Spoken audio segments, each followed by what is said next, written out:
Un dicton populaire affirme fort opportunément que l'eau c'est la vie. Mais malheureusement, la vie n'est pas l'eau.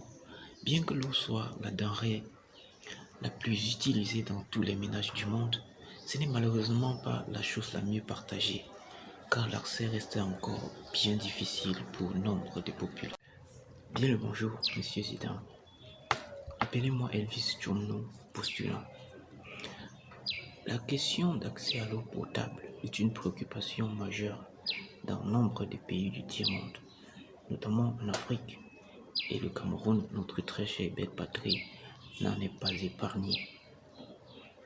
L'accès à une eau de qualité est un défi du quotidien. Les robinets sont tout le temps asséchés, et quand bien même ce n'est pas asséché, le liquide qui s'y coule est impropre à la consommation. Les populations sont livrées à elles-mêmes. Il faut parfois parcourir des kilomètres pour avoir accès à une eau qui est parfois de qualité douteuse.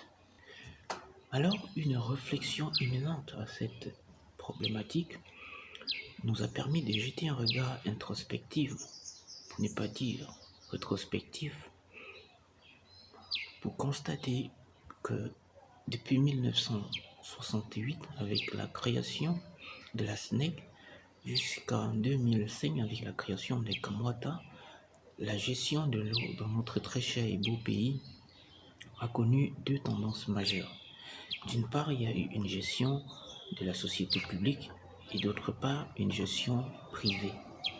Alors, dans un rapport du programme de suivi d'approvisionnement et de l'assainissement d'eau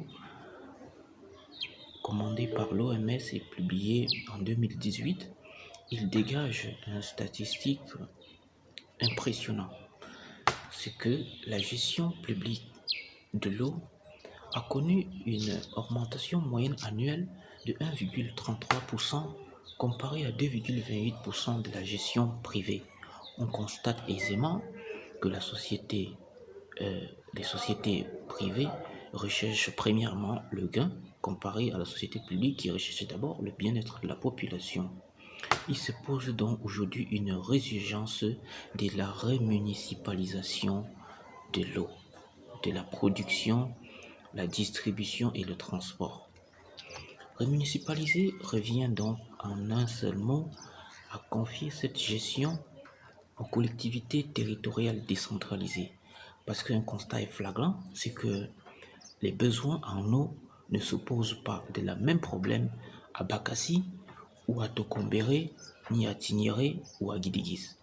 Chaque localité a une réalité spécifique et le Cameroun est une terre bénie de cette façon que chacune des 10 régions de notre pays compose un cours d'eau dont le débit n'est pas souvent asséché au courant de l'année.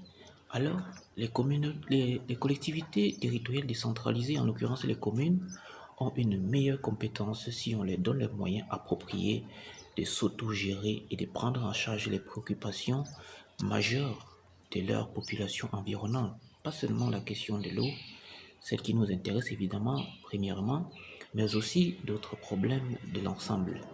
Alors, nous devons remunicipaliser la question des gestions, des managements de l'eau dans notre pays.